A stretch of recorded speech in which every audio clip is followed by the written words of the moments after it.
पुरानी हवेली पार्ट 1 में हमने देखा कि रोहन, शगुन और उनके बच्चों ने छुट्टियों में पुश्तैनी हवेली जाने का प्लान बनाया। सफ़र में उन लोगों के साथ अजीबोगरीब घटनाएं घट रही थी और ऊपर से उस पागल ने तो उनको वापस चले जाने को कहा।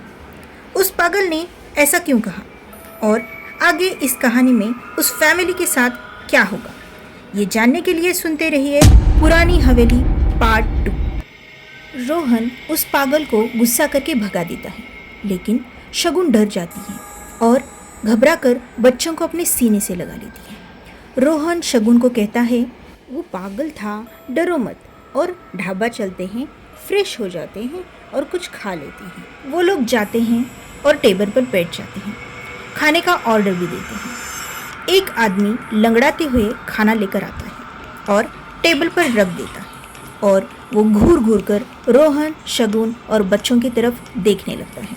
शगुन उस व्यक्ति को देखकर थोड़ा सहम जाती है और खाना खाने लगती है और रोहन से कहती है कि ये व्यक्ति मुझे अजीब लगा। रोहन कहता है, कोई बात नहीं, तुम खाना खा लो, फिर हम जल्दी से निकलते हैं हवेली की तरफ। बच्चे शगुन और रोहन खाना खाकर ढाबे वाले को पैसे देते हैं और हवेली का रास्ता पूछते हैं, तो ढाबे वाला हक्का बक्का हो जाता है कि न जाने क्या पूछ लिया हो इसने, और रोहन सोचने लगता है कि ये ऐसा क्यों कर रहा है। वो ढाबे वाला उसे कहता है, साहब आप यहाँ से सीधा जाओ, पेट्रोल पंप आएगा, वहाँ से लेफ़्ट टर्न ले लेना, थोड़ी दूरी पर हवेली है।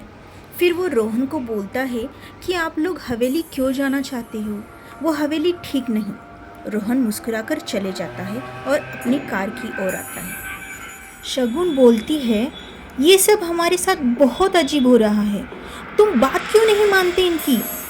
रोहन कहता है, घबराओ मत, हम बस थोड़ी ही देर में हवेली पहुंच जाएंगे। एक बार जब हवेली पहुंच जाएंगे तो सब ठीक हो जाएगा। और यहाँ के लोगों ने तो अफवाह उड़ा रखी है हवेली के बारे में, यहाँ पे ऐसा कुछ नहीं है। रोहन, शगुन और बच्चे अपनी कार की ओर बढ़ते हैं और शगुन पलटकर ढाबे की मालिक को देखती है और वो भी शगुन की तरफ घूर रहा होता है, जैसे कि वो बोलना चाहता है कि आप हवेली मत जाओ। फिर रोहन शगुन को कहता है कि बच्चों को लेकर कार में बैठ जाओ। रोहन, शगुन और बच्चे सब कार में बैठ जाते हैं और हवेली की तरफ बढ़ने लगते हैं। कुछ दूर जाते ही रोहन जोर से कार का ब्रेक लगाता है और कार रुक जाती है। रोहन कार से उतरकर कार के आगे पीछे देखने लगता है। शगुन पूछती है, क्या हुआ, अर्जेंट ब्रेक क्यों लगाया और क्या देख रहे थे। रोहन कहता है, मुझे लगा कि मेरी कार के आगे कोई था और वो मेरी कार के नज़दीक आ गया था और ऐसा लगा जैसे मेरी कार से टकरा गया हो, इसलिए मैंने ब्रेक लगाया, लेकिन जैसे ही मैंने बाहर जाकर देखा तो वहाँ कोई नहीं था। रोहन फिर से कार स्टार्ट करता है और हवेली की तरफ बढ़ता है।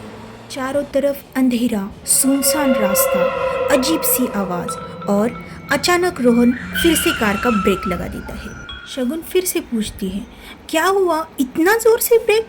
तो रोहन कहता है कि मुझे आगे का रास्ता ही नहीं दिखा, ऐसा लगा कि सिर्फ अंधेरा है और मेरी आंखें किसी ने बंद कर दी हो। ढाबे वाले ने रोहन और उसकी फैमिली को हवेली जाने से क्यों रोका, रोहन की आंखों के सामने अंधेरा क्यों छा गया था, क्या था उस हवेली का राज, ये जानने के लिए सुनते रहिए पुरानी हवेली।